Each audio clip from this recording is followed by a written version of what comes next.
Sonic Forces, a game that was beat on for being rushed, underdeveloped, having an uninspired story, bad mechanics, short levels, and bad characterization.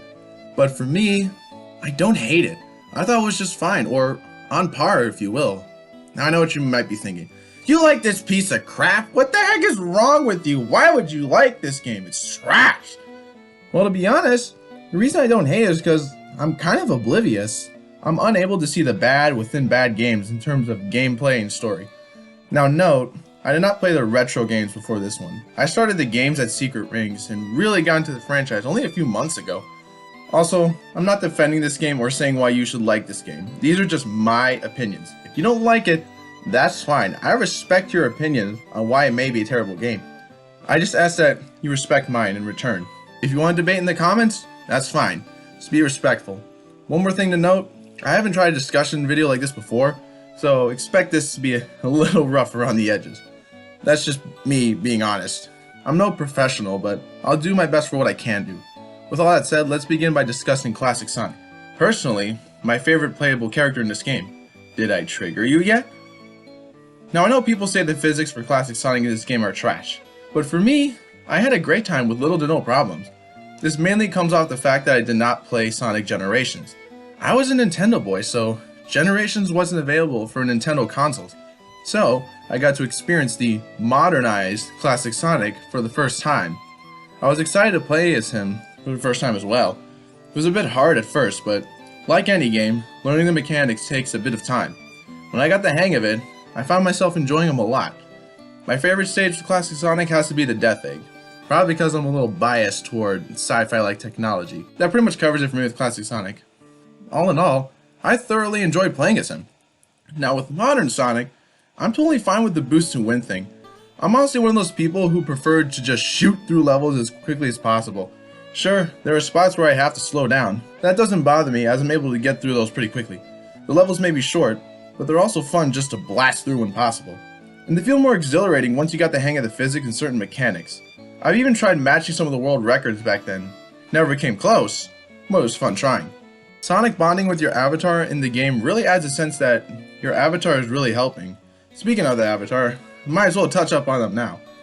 The avatar thing is alright to me. He doesn't seem to play the biggest role in this game except for the very end, by saving the entire cast from the sun, and deserving at that point to not be called a rookie any longer. You found a good one, Knuckles. Acknowledge it for crying out loud! His gameplay does feel like Sonic, but just without the boost. On the other hand, the Whispins feel great to use. It adds variety to the gameplay, so there's room for trying out different playstyles. The ending with him does feel a bit lackluster, however. You just Spider-Man to the distance. Story just ends. I might as well get into the story. The story comes off as alright to me. I'm personally not one for looking in-depth into stories, except Kingdom Hearts. Those stories are amazing. Get Tetsuya Nomura to write Sonic stories, and then I'll be interested. But at the time, I was not really into Sonic, so I didn't care much for the characters in terms of personality and in characterization. But now that I'm more into the franchise, I can see why people hate the story. For me, my feelings didn't change at all. I still find it alright to this very day. I'm even fine with Tails' characterization, even with that scene people would call trash. I'm perfectly fine with it, but I'll address that further near the end of the video. Now let's talk about our villain, starting with Chaos. I really had no feelings toward Chaos not being a playable boss fight. Then again, I really didn't play the adventure games prior to this one. My first game was Sonic and the Secret Rings, as mentioned before. So for me, there really wasn't any feelings to be had. Would I have liked to fight him? Sure, but I wouldn't know what to expect. Therefore, whatever it would have been, I would leave questioning what exactly happened. Same goes for Shadow. Aside from the Black Knight game, I really haven't fought him before. Once again, wouldn't have known what to expect, and would leave questioning what happened. The Zavok boss fight was alright. I was completely fine with Sonic in a confined area while avoiding attacks. That actually made it my favorite boss fight. Especially the ending sequence where he just beats him up, that was awesome.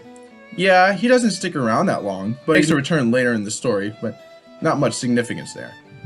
But I just shoved that off and accepted what was there, because that's my strength to liking the games. Now with Metal Sonic, I did play Mania prior to this game, and I thought the fight was alright. Yeah, I'm aware that the final Infinite fight is extremely similar, but I'll get to that later.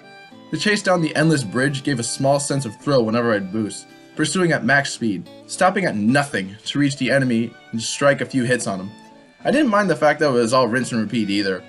The ending was fine too when double boosted trigger and create a huge mess of those phantom ruby cubes or whatever you want to call them. Shadow, 2 words, no impact. Moving on. Alright, now for the big guns. Infinite. I love this guy's theme song. I can be a sucker for heavy metal music that has movement, especially one that has a huge emphasis on metal guitar. Everyone finds his arc to be lackluster, maybe even too simple, from being too weak and wanting to get stronger to prove that he isn't weak. I can honestly relate to that, but I wouldn't go as far to take the whole world over. In the game, you find him 3 times. First with Modern Sonic, the second with Avatar, and the third with both. In the end at least. My favorite has to be the second one. Feels like a hack and slash thing whenever I use a lightning Wispin, and I personally love hack and slash gameplay. The first feels great to speedrun. If you are good enough, you can beat him by the time you have to take another lap around that snake that Sonic runs on. Feels exhilarating to me. Third, however, is my least favorite because it's a rehash of the Metal Sonic fight. But I can appreciate the cutscene that plays in the middle of the level. Adds a little bit of flair. Overall, I like him. I wouldn't mind if he made a return in future Sonic games. He has so much potential. Sega only needs to see it and figure out how they can properly utilize that. This character could be able to make some emotions rise. Although given that Sega has placed mandates on the characters, not allowing them to feel strong emotions, I guess the fans are allowed to only dream of what could have been. Now, I'm aware of the gripes about Tails and how he's a coward in this game. I'm going to talk about how I felt when I first played through the game, then I'll talk about how I feel about him now. Back then, I had no feeling for the guy since, again, I wasn't that much into the franchise. So everything just felt normal, nothing clicked. But now, I love Tails. Probably my most favorite video game character ever. And now, I feel like his character was a significant downgrade from who he really is. Do I care that much? I mean, not really. I love Tails for just who he is. Seeing him cower doesn't really trigger me at all. I'm pretty sure he was intended to look like he was depressed in the past few months in the game, you know, because Sonic goes missing for 6 months. People place their hate mainly on what Silver says in the previous cutscene, despite the fact that, you know, he cowers in the corner. In the story, he says that Tails has lost it, depicting that something went horribly wrong with Tails, and people were probably expecting something completely different from him, only to find out that he became even more dependent on Sonic. Though the fact that he's putting himself in danger by being out in the open while repairing Omega does imply that he is trying to do something about the situation despite feeling helpless. It was possible that the writers were trying to depict him as depressed, but it didn't work. If you want more details on that, I'd recommend checking out Badnik Mechanics' in-depth analysis video about Tails and Sonic Forces. Back then, I had no issue with this, and still don't to this day. I'm one of those people who accept what is given and learn to live with it, and that's my primary strength to liking this game. Plus, I keep my expectations low and keep an open mind, which is something I encourage everyone in the Sonic community to do when a new game is announced, or anything really.